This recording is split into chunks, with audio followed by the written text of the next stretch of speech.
नमस्कार मित्रांनो, मी मंगेश साबळे बोलतोय. मित्र हो, पूर्ण जालना जिल्हाभर आपण या ठिकाणी अगोदरच प्रचार प्रसार सुरू केलेला आहे. अगदी थोड्या वेळातच आपण पूर्ण जिल्हाभर आपलं चिन्ह पोहोचवलं. आपण एवढं प्रेम दिलं, सन्मान दिला, एवढं सहकार्य केलं, त्याबद्दल मी खरंच धन्यवाद व्यक्त करतो. त्याचप्रमाणे उद्या माझ्या स्वतःच्या गावामध्ये श्री संत विश्राम बाबा यांची गेवराई पायगा या गावामध्ये प्रचाराचा नारळ फोडून आपण परत प्रचाराला सुरुवात करणार आहोत. तरी मी आजूबाजूच्या पंचक्रोशीतील, फुलंब्री तालुक्यातील, सिल्लोड तालुक्यातील, पैठण तालुक्यातील सर्व नवयुवकांना, नागरिकांना आवाहन करतो.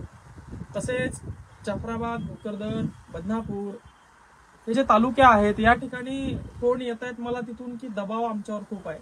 आम्ही स्टेटस जरी ठेवलं तर आमच्या घरी येऊन सरपंच पार्टीचे असतील, एखाद्या विशिष्ट पार्टीचे दबाव आणण्याचा प्रयत्न करत आहे, आम्हाला उचलून बंगल्यावर घेऊन जात आहे.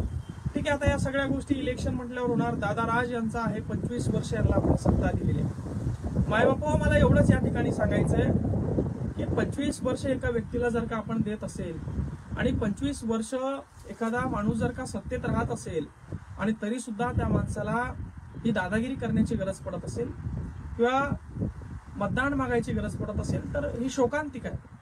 लोकशाहीमध्ये 5 वर्ष हे खूप होतात, 10 वर्ष खूप होतात, मात्र 25 वर्षानंतर सुद्धा तुम्ही काहीच न करता परत मलाच मोठं करा, परत मलाच ते 2.5-3 लाख रुपये मला जे पगार भेटतं ते मलाच द्या, माझ्याच पोरांना परत आमदार खासदार होऊ द्या, माझ्याच सुनांना परत जिल्हा परिषद अध्यक्ष होऊ द्या, माझ्याच लेकीला परत आमदार होऊ द्या, ही तुमच्या आशा बाळगणं हे तुमच्यासाठी ठीक आहे. पण आमच्या लेकरा बाळांचं काय हो? आमच्या शेतकऱ्यांच्या भविष्याचं काय? आमच्या हमी भावाचं काय? आम्हाला रात्री शेतकऱ्याला तुम्ही रात्री 12च्या नंतरचं काय? या ठिकाणी पाण्याचं 15-15 दिवस प्यायला पाणी नसतं, त्या पाण्याचं काय? आणि म्हणून ही तुमच्या विरासत मध्ये मिळालेली खुर्ची नाहीये, निजामशाहीकडनं, आदिलशाहीकडनं किंवा इंग्रजांकडनं आलेली शकते. तुम्ही एकही काम मागच्या या ठिकाणी 25 वर्षात केलं नाही आणि आता तुम्ही या दबाव तंत्र वापरत आहात, यंत्रणेचा वापर करत आहात. याविषयी आम्ही तक्रार या ठिकाणी करणार आहोत, पण आम्हाला माहिती आमची दखल घेतल्या जाणार नाही.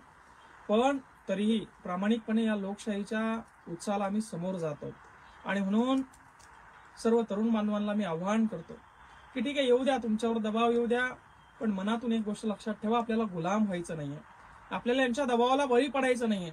आपल्याला स्वतः लढावं लागणार आहे, आपल्याला स्वतः रिंगणात उतरावं लागणार आहे.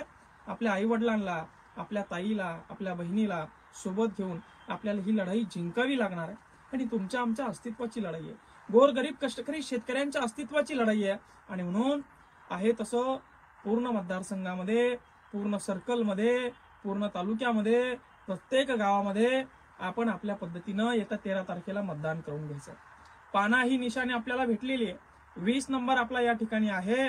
सर्व तरुण बांधवांनी, ज्येष्ठ नागरिकांना सोबत घेऊन, सर्व समाज बांधवांना सोबत घेऊन येत्या 13 तारखेला 20 नंबरचं पाण्यासमोरचं बटन दाबून या ठिकाणी प्रचंड मतांनी या ठिकाणी विजय आपला खेचून आणायचा आहे.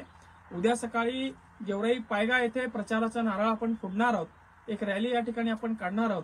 तर आपण सर्वांनी या रॅलीला सहभागी व्हावं, उपस्थित राहावं.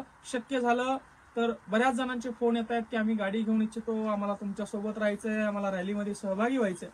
तर उद्या सकाळी 7 वाजेपर्यंत आपण या ठिकाणी गेवराई पायगा या ठिकाणी यावं. आणि 10 दिवस राहिलेले, 10 दिवसामध्ये आपल्या पिढीचं भविष्य ठरणार आहे. म्हणून हे वातावरण आहे असंच ठेवा, कुठल्याही अफवेला, कुठल्याही दबावाला बळी पडू नका. यांच्या पायाखालची वाळू सरकलेली आहे, म्हणून हे अशा साम दाम दंडभेद याचा वापर या ठिकाणी करत आहे. तर तुम्हाला हात जोडून विनंती करतो, आपला विजय होत आहे.